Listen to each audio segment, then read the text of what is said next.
রাজশাহীতে গভীর নলকূপে পড়ে যাওয়া শিশু সাজিদকে উদ্ধারে চলছে টানা ২০ ঘণ্টারও বেশি সময় ধরে উদ্ধার অভিযান। প্রথম দফার চেষ্টা ব্যর্থ হওয়ার পর দ্বিতীয় ও তৃতীয় দফাতেও সম্মুখীন হচ্ছে নানা জটিলতার। ঘটনাস্থলে এখন হাজারো মানুষের ভিড়।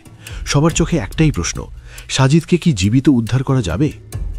মেশিন থামছে না, ফায়ার সার্ভিস হার মানছে না, কিন্তু ৪০ ফিটের মধ্যে শিশুটি নেই। তাহলে কোথায় গেল সাজিদ? গতকাল দুপুরে মায়ের সাথে হাঁটতে হাঁটতে হঠাৎই পরিত্যক্ত নলকূপের গর্তে পড়ে যায় সাজিদ। এরপরই শুরু হয় দফায় দফায় উদ্ধার প্রচেষ্টা।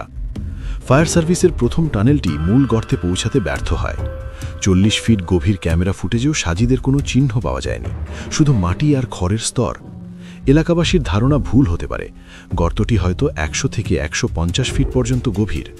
এখন মেশিনের সাহায্যে বড় পাইপ নামিয়ে গর্তের ধার ঘেঁষে নতুন কাটিং করা হচ্ছে। ১৫ ফিটের মতো অংশ এখনও খোঁড়া বাকি।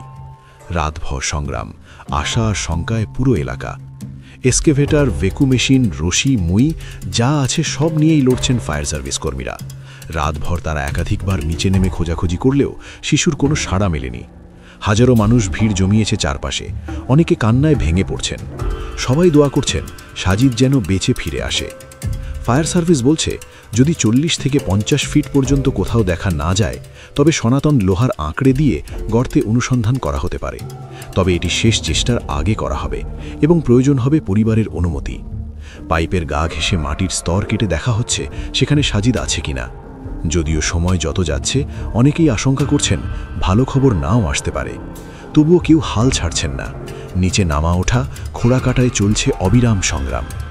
২০ ঘণ্টা পার, উদ্বেগ, দোয়া আর অপেক্ষার মধ্যেই চলছে উদ্ধার অভিযান। একটাই আশা, সাজিদকে যেন যে কোনোভাবে পাওয়া যায়।